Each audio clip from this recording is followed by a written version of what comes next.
امام جعفر صادق علیہ السلام۔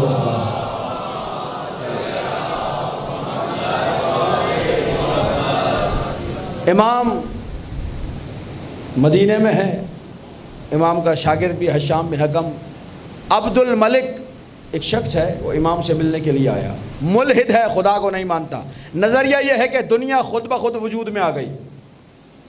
محافظان توحید منوا رہے ہیں کہ خود بخود نہیں آئی، بنانے والا ہے۔ آیا امام کی خدمت میں، سوال کیا، امام نے کہا کیا عقیدہ ہے؟ عقیدہ یہ ہے دنیا خود بخود بنی ہے۔ امام نے کہا تیرا نام کیا ہے؟ اس نے کہا عبد الملک، ملک یعنی بادشاہ۔ امام نے کہا تو جس بادشاہ کا عبد ہے وہ زمین کا بادشاہ ہے یا آسمانوں کا بادشاہ ہے؟ گھبرا گیا۔ اس کے بیٹے کا نام تھا عبداللہ، اس لیے اسے کنیت کے طور پہ کہا جاتا ابو عبداللہ، ابو عبداللہ۔ امام نے کہا کنیت کیا ہے؟ ابو عبداللہ۔ یہ جو تو عبداللہ کا باپ ہے، وہ تیرا بیٹا جس اللہ کا عبد ہے وہ اللہ کون ہے؟ چپ ہو گیا، گونگا ہو گیا، چلا گیا۔ مکے میں حج کے دوران ملا، طواف امام کر رہے تھے، امام کو کوہنی ماری اس نے۔ جہاں جواب نہ ہو نا وہاں پھر یہ حرکتیں شروع ہو جاتی۔ آج دنیا شیعوں پہ ظلم کر رہی ہے، ستم کر رہی ہے، ہمیں تعجب نہیں ہے کیونکہ تمہارے پاس جواب جو نہیں ہے۔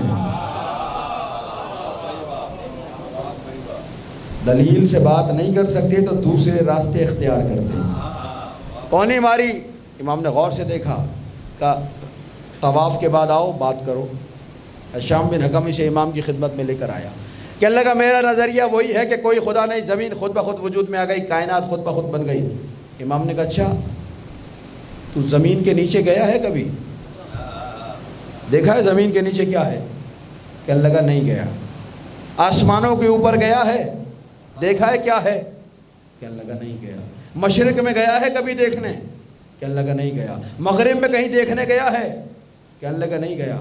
امام نے کہا گیا کہیں بھی نہیں ہے، انکار پھر بھی کر رہا ہے۔